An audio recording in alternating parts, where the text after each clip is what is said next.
Hello and welcome to the Caprio Kitchen for another live edition of Cooking at Home with the Caprios.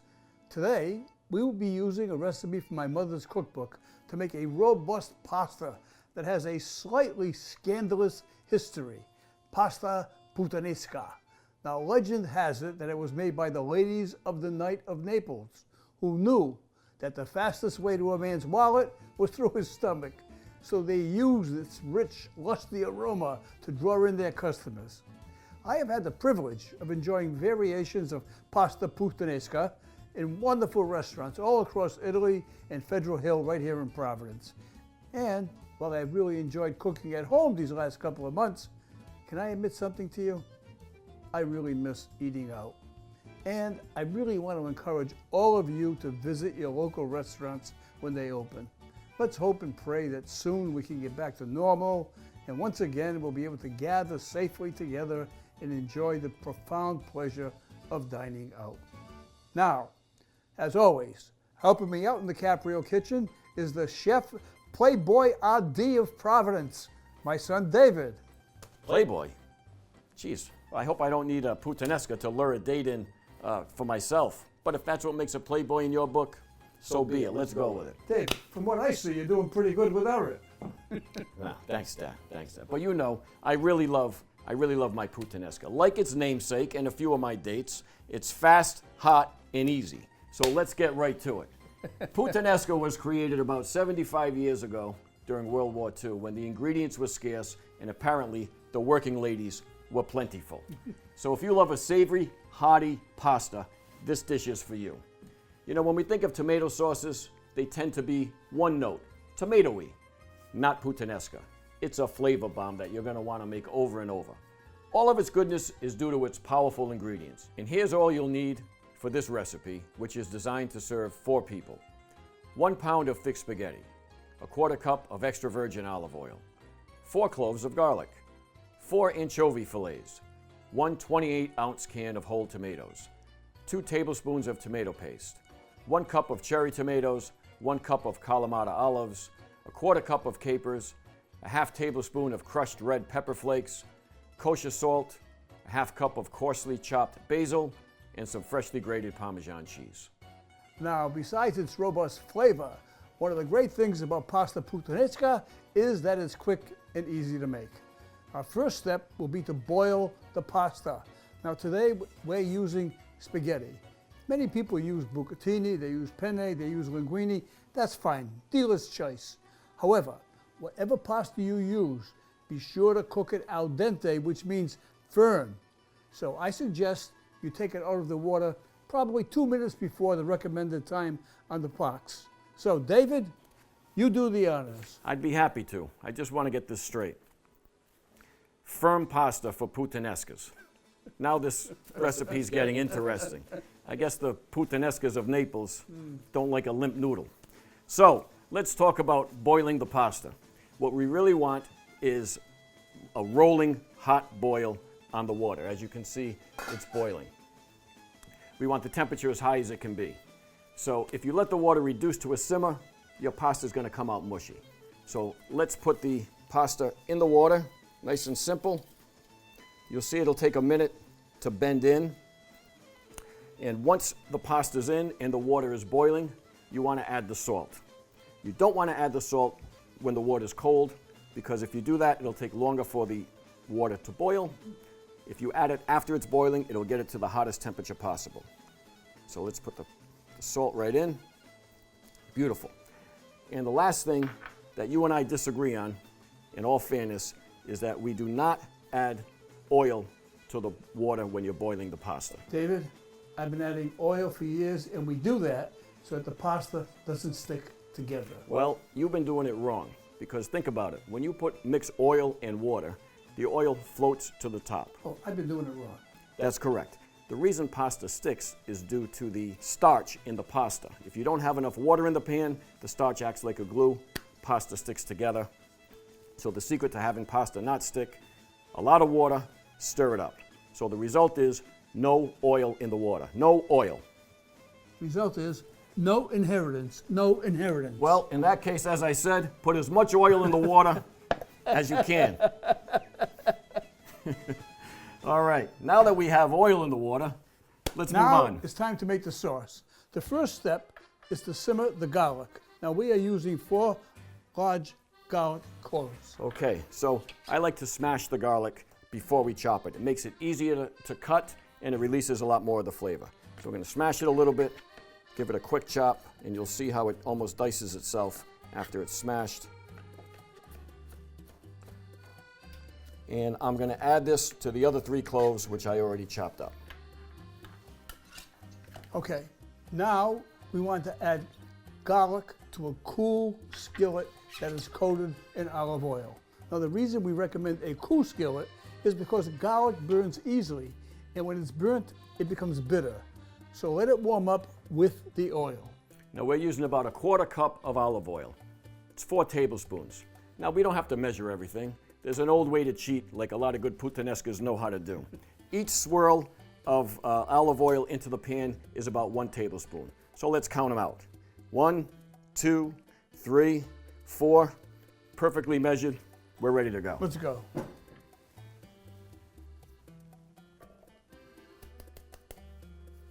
Now the next ingredient we'll add to the sauce are anchovies. We're using 4 fillets. Now I know a lot of you are saying, no way, I hate anchovies. I get it. I'm not a big fan of anchovies either, except when they're sauteed in olive oil. When you do that, trust me, they lose all their fishy taste. They melt right into the sauce, and they add a rich, hearty backbone to the dish. David? All right, so let's get these in the dish. Now, Dad, that rich, hearty flavor you're talking about is called umami. Umami? What's umami? Umami. How do you say it? Well, we say umami, but the ladies of the night in Naples used to say it like this. Umami. What was that? Umami. Once more. Umami. So anyway, actually, umami is the 5th flavor. All foods boil down to 5 basic flavors. All foods are either sweet, salty, sour, bitter, or umami. Umami is a Japanese term meaning deliciousness. It really, in its purest form, is MSG. It's described as a meaty, savory flavor.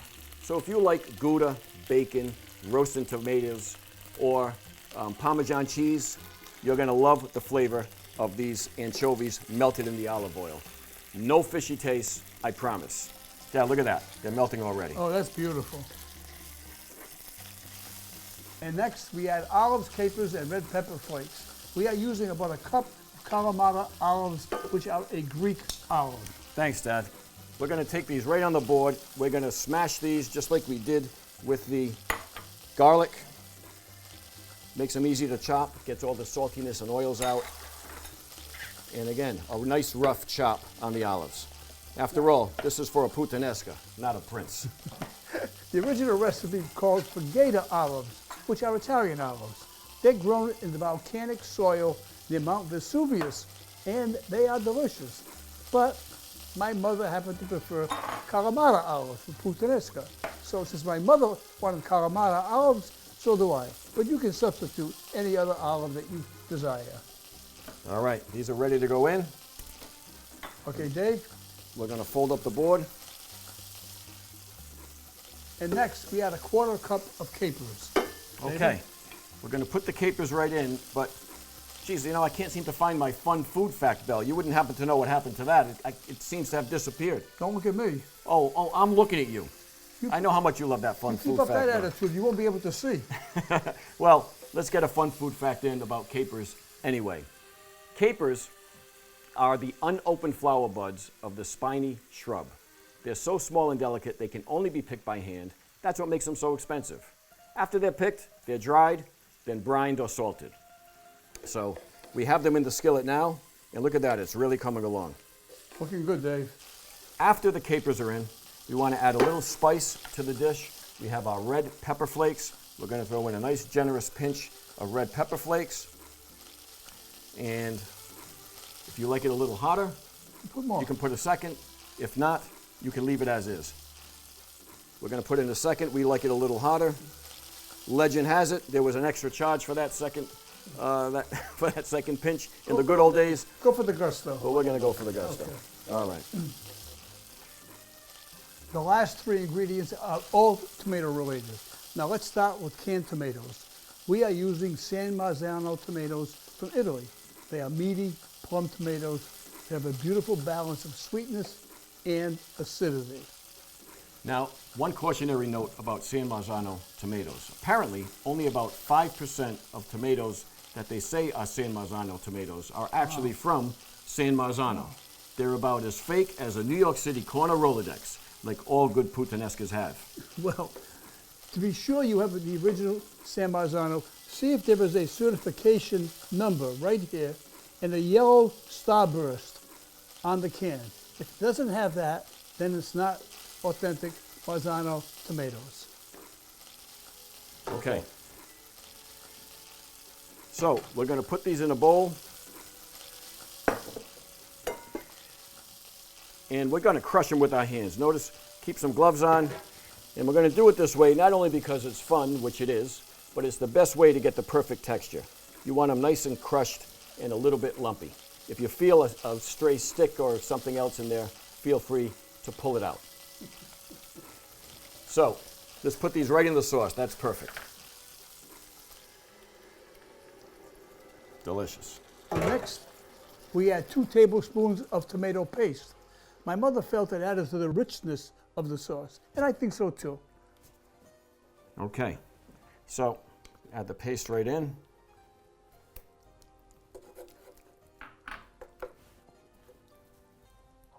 And last, we add a cup of sliced cherry tomatoes.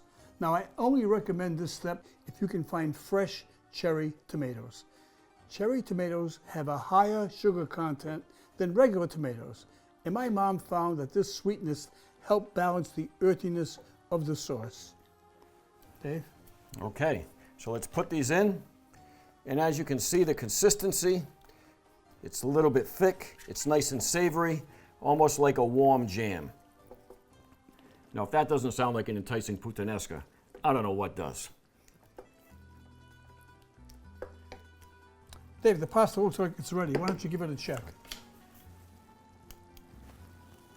Take one strand, take a little bite. That is perfectly chewy, ready to go. Okay, remove the pasta from the pot. All right. Pour it into the skillet. We're going to put it directly in. We're not going to take the time to strain the water. We're going to need that water in a minute. All right, pour it into the skillet and then stir it, David. To add. And as I said, we're going to take a little bit of that pasta water. The starch in the water will help bind the sauce and the pasta together. Now we're just going to put it right in there, and you can see it, how it's going to blend in beautifully. And this actually helps just finish off the last al dente part of the pasta. This is why you want it a little bit undercooked. Finishes off right in the pan. Dad, how's that look? Looks pretty good, Dave. Why don't you put it on a dish and we'll taste it. All right. We're going to take a good, generous scoop of this. We're going to twist it on the dish, make it look delicious. And don't forget, we're going to add some beautiful Puttanesca sauce on top. You want to get a little bit of all the ingredients. Now, with all these ingredients, it could be a little tart. We like to sweeten it up a little bit with some fresh cut basil leaves. And of course, we always add fresh grated Parmigiano Reggiano. And you can see there's not even a hint of an anchovy. They're melted right in. What do you think? There you have it. Filomena's Pasta Puttanesca. Maron! So until next time, continue to be kind and be safe. Also, remember to support your local restaurants. They will appreciate your support and you'll enjoy their food. I guarantee it. It's a win-win. Be well.